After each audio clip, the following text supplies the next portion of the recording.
When I go into the contacts menu, here I am, again using the navigation buttons.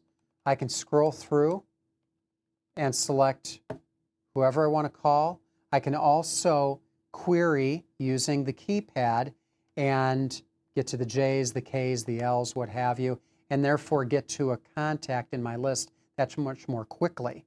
Once I do that, all I've got to do is either press speaker or press on that button specifically, and away we go, and I can dial that caller. Here's how I check my call history.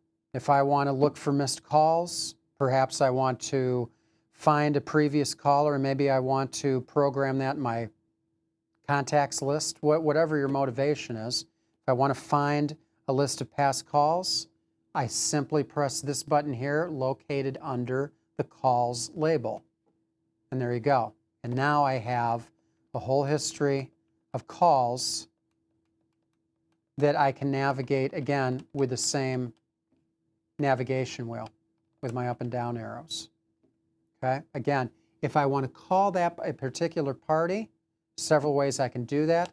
I can select that, with my selection button, and I can call away. I can also store that particular contact in my list of contacts.